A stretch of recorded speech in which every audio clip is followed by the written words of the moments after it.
अस्सलाम वालेकुम वरहमतुल्लाह। एक ज़माने में जब इलेक्ट्रॉनिक मीडिया नहीं होता था और सोशल मीडिया नहीं होता था, तो उस ज़माने के जो बड़े लोग थे उनको अपना बड़ापन का इजहार करने के लिए फ़न को क्रिएट करना पड़ता था।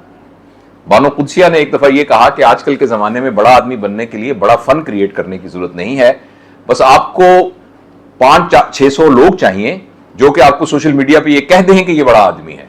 लिहाजा एक शायर को बड़ा शायर बनने के लिए सोशल मीडिया के तनाजुर में बड़ी गजल कहने की जरूरत नहीं है, बस बहुत सारे लोग चाहिए जो ये कह दें कि ये बड़ी गजल है तो वो बड़ा शायर बन जाएगा। खैर ये बात तो एक तंजिया तौर पर कही जा सकती है, लेकिन जो कंटेंट ऑफ द आर्ट है वो हमेशा बोलता है। इसीलिए मियां मोहम्मद बख्श साहब जो एक छोटे से गांव में रहते थे और वो किसी सोशल मीडिया पर नहीं थे और पूरी दुनिया में ऐसे मशहूर हुए क्योंकि उनका जो कंटेंट था वो बोलता था।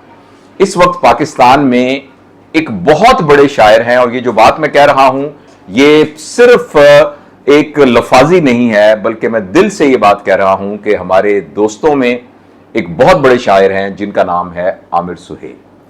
और मुझे इस बात पर हमेशा फख्र होता है, ये हमारे छोटे भाई हैं लेकिन ये मुझसे वैसे बहुत बड़े हैं क्योंकि ये अपने कलाम में और अपने शेरी ज़ौक़ में और जो फिलॉसफी इनकी शायरी की है और उसके अलावा जो इनका शेर कहने का क्राफ्ट है, इस सारे में ये इनका शुमार एक बड़े शायरों में किया जा सकता है। और ये हमारी बदनसीबी है कि ये उस तरीके से इनकी पजीराई नहीं की गई, उस तरीके से इनकी फ़न की कदर नहीं की जो ये डिज़र्व करते हैं। तो ये मेरे पास यहाँ भावलपुर में तशरीफ़ लाए थे तो मेरा बहुत दिल चाहा कि मैं इनसे थोड़ी सी गुफ्तगू करूँ।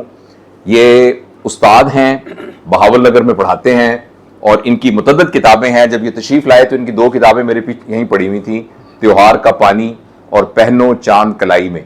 तो आप इनके उन्वानात से ही अंदाज़ा लगा सकते हैं कि ये कैसे एब्स्ट्रैक्ट के शायर होंगे और कैसे गैर मरई चीज़ों को एक मरई शक्ल देने के माहिर होंगे। तो आमिर, आप थोड़ा सा अपने बारे में बताइए, अपनी शायरी के बारे में बताइए और फिर हम आगे बात करते हैं। जी, बिस्मिल्लाहिर्रहमानिर्रहीम। डॉक्टर साहब बहुत शुक्रिया, आपने मुझे मौका दिया और आपका प्लेटफॉर्म वाकई इस सतह का है कि आप बात करते हैं तो लोगों को उस पर एतमाद होता है और हमारी वर्थ बन जाती है। आम से लोग हैं, आम से घर में पैदा हुआ, सैयद हूँ और कोशिश की कि कभी ज़िंदगी में रिज़्क़ हलाल के अलावा कोई ऐसा ज़रिया ना इस्तेमाल करूँ।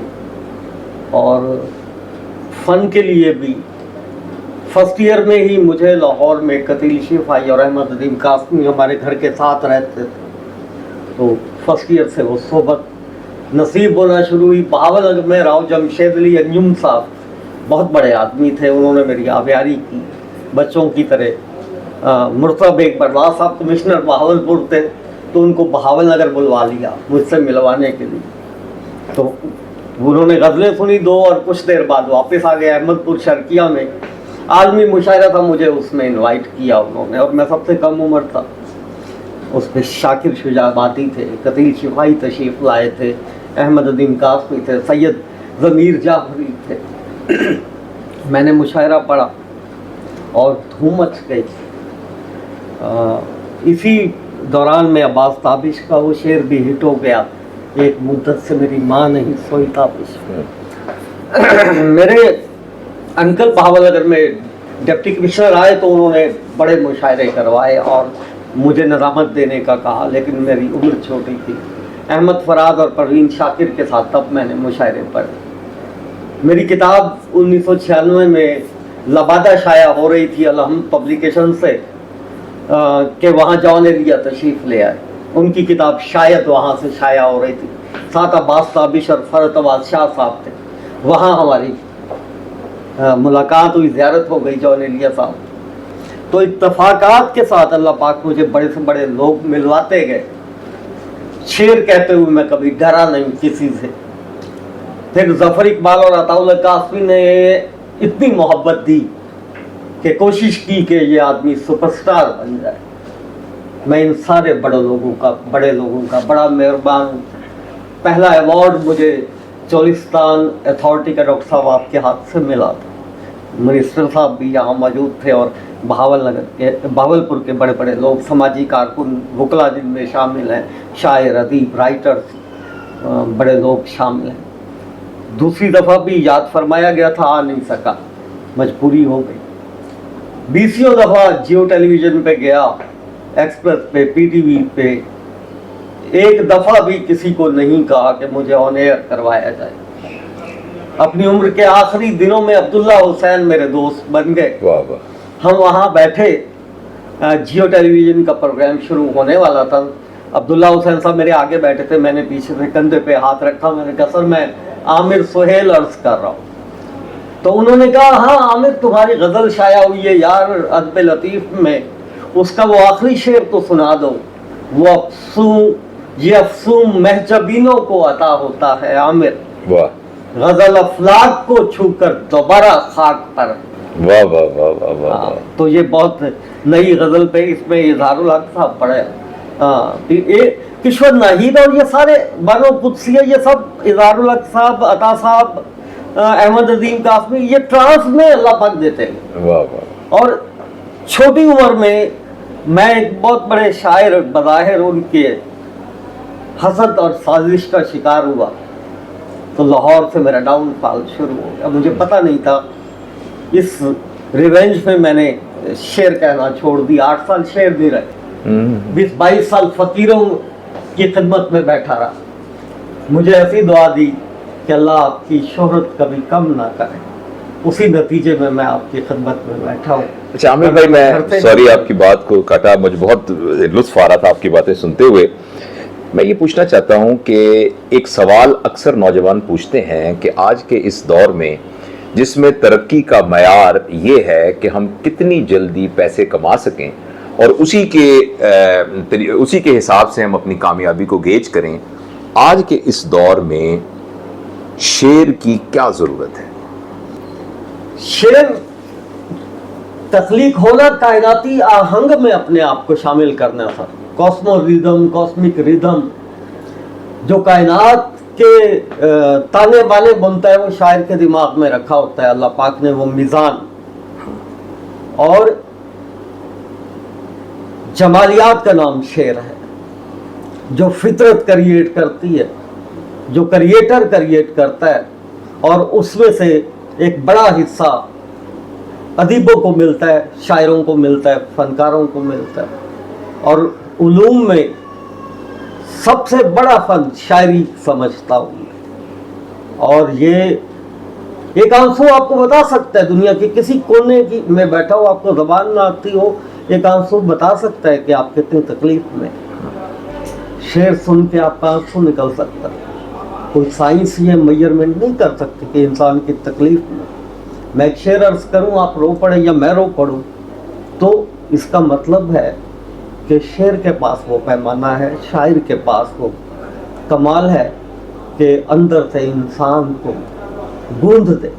वाह वाह। तो ये आमिर भाई ने बिल्कुल सही कहा कि एक दफ़ा एक महफिल में बैठे थे तो किसी ने ये सवाल पूछा, तो उन्होंने कहा कि आपका जो घर है उस घर में फूल उगाने की क्या ज़रूरत है? हो सकता है कि फूल उगाने की कोई मटेरियल वैल्यू ना हो, या दो मियाँ बीवी जॉब करते हैं तो उनको बच्चे पैदा करने की क्या जरूरत है? है ना? तो बेहतरीन उनका। तो ये तो एक बात मैंने जो सवाल आमिर भाई से पूछा था वो इसी बात को एम्फसाइज करने के लिए कि ये बात हमारे नौजवानों को समझना चाहिए कि इंसान का इंसान पना जो है वो बरकरार ही तब रहेगा जब फन और आर्ट मौजूद हो। और जैसे आपने फरमाया है कि शेर जो है वो एक बहुत पैमाना है फन के यानी उसकी लेवल का।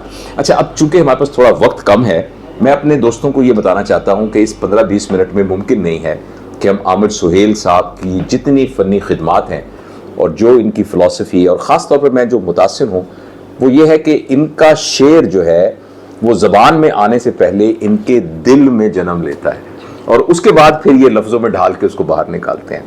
और ये जो है ना वस्फ़ जो है ये उन शायरों में होता है जो कवि नहीं होते, जो रशी होते हैं।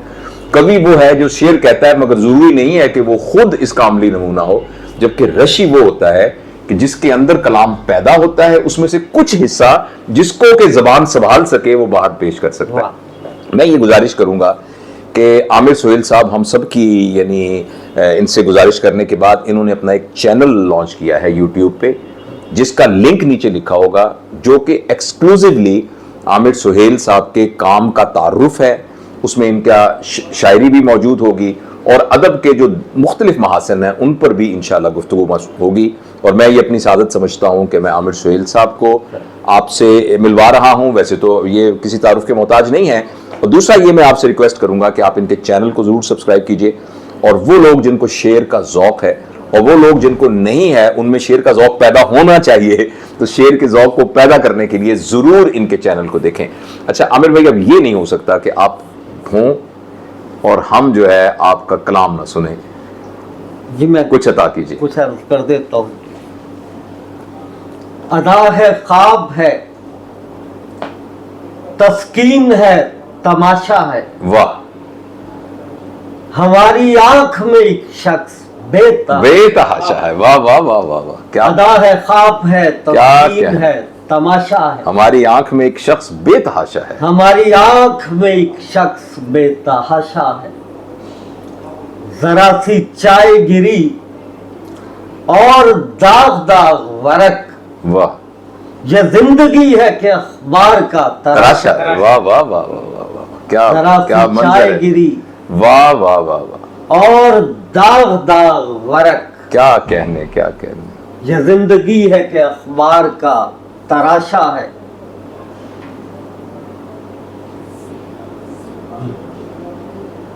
न यूक्रेन की गलियां, वाह न तोतले तायर, वाह, न यूक्रेन की गलियां, न तोतले तायर, तायर, न कोई रूस, न आमिर कोई नताशा। वाह वाह वाह वाह वाह वाह, न यूक्रेन की क्या गलियां, न बात है, तोतले क्या बात है, तायर, क्या बात है, क्या बात है। न कोई रूस, न आमिर कोई नताशा है। वाह, अदा है, ख्वाब है, तस्कीन है, तमाशा है। वाह वाह वाह, हमारी आंख में एक शख्स बेतहाशा है। ये बेतहाशा का क्या दो इस्तेमाल किया। दो छोटे छोटे शेर। इरशाद, मैं इंतहाई कमजोर हूँ सर, शेर नहीं पढ़ता। इरशाद मैं इरशाद अर्ज कर रहा हूँ, जी, इरशाद फायदा उठा रहा हूँ। आप सुन रहे हैं, बड़ी खुशबख्ती है कि मेरी। इरशाद इरशाद। क्यों जीने की कोशिश होती रहती है, वाह क्यों जख्मों पे पोशिश होती रहती है, वाह, जख्मों पर पोशिश होती रहती है। वाह वाह, क्यों जीने की कोशिश होती रहती है, जख्मों पर क्यों जख्मों पर पोशिश होती रहती है। तुम उठती हो, बेसन पे मुंह धोती हो, वाह वाह, और जमीन पे गर्दिश होती है। वाह वाह वाह वाह वाह, क्या क्या। तुम उठती हो, बेसन बेसन पे मुंह धोती धोती हो, हो, वाह वाह, और जमीन पे गर्दिश होती रहती है। एक शेर सुनिएगा सर, इरशाद। के जिस रफ्तार से तुम चलती हो बारिश में, जिस रफ्तार से तुम चलती हो बारिश में, जिस रफ्तार से तुम चलती हो बारिश में, उस रफ्तार से बारिश होती है। अरे वाह वाह, क्या जिस रफ्तार से तुम चलती हो बारिश में, बारिश में, उस रफ्तार से बारिश होती रहती है। उस रफ्तार से बारिश होती। क्या खूब, क्या खूब। शाम जुल्फों से करीब बैठी हो, वाह, मुझ में गुस्से से भरी बैठी। वाह वाह वाह वाह वाह वाह, शाम जुल्फों से करीब बैठी हो, वाह, मुझ में गुस्से से भरी बैठी। वाह, इश्क है अर्ज़ो समावात की देन, वाह, और तुम खुद से डरी बैठी। वाह वाह वाह वाह, क्या शेर है, क्या इश्क बात। है अर्ज़ो समावात की देन, वाह वाह, और तुम खुद से डरी बैठी। और तुम खुद से डरी बैठी हो। एक तो आती नहीं दुनियादारी, उस पे शायर पे मरी बैठी। अरे भाई वाह वाह, एक तो आती नहीं दुनियादारी, उस पे शायर पे मरी बैठी हो। उस पे शायर पे मरी बैठी हो। तुम पे वाजिब है मोहब्बत की नमाज, वाह, तुम पे वाजिब है मोहब्बत की नमाज। छोड़ के इश्फागरी बैठे, वाह वाह वाह वाह वाह सारे वादों का गला घोंट के तुम वाह, होके कस्मों से बरी बड़ी बैठी बैठी हो। हो, वाह, सारे वादों का गला घोंट के तुम हो के कस्मों से बरी बैठी हो। होके कस्मों से बरी बैठी हो। ये जमीन चांद से यूं लगती है वाह, जैसे पानी में परी। अरे वाह वाह वाह वाह वाह वाह, ये जमीन चांद से यूं लगती है हाँ, जैसे पानी पे परी बैठी है। जैसे पानी में परी बैठी हो। शेर आमिर के सुनो आमिर से, वाह, शेर आमिर के सुनो आमिर से, आज भी घर में अरी बैठी अरे हो। बहुत खूब, शेर बहुत, आमिर के सुनो आज भी घर में अरी बैठी हो। आज भी घर में अरी वाह वाह बैठी हो। वाह वाह वाह, दो शेर और अर्ज जी करके इजाजत आप जी देते हैं। जी, जब तुमको ही सावन का संदेशा नहीं बनना, वाह, मुझको भी किसी और का रास्ता नहीं बनना, वाह, कहती है कि आंखों से समंदर को निकालो, वाह, हंसती है कि तुमसे तो किनारा नहीं बनना। वाह वाह वाह वाह, बहुत खूबसूरत, बहुत खूब, तस्वीर बनाऊं तो बिगड़ जाती है मुझसे, वाह, ऐसा नहीं बनना मुझे वैसा नहीं बनना, वाह वाह वाह, मोहतात है इतनी कि कभी खत नहीं लिखती, वाह, कहती है मुझे औरों के जैसा नहीं। अरे वाह वाह वाह, खूबसूरत, मैं सोच रहा हूं कि मैं हूं भी कि नहीं हूं, वाह,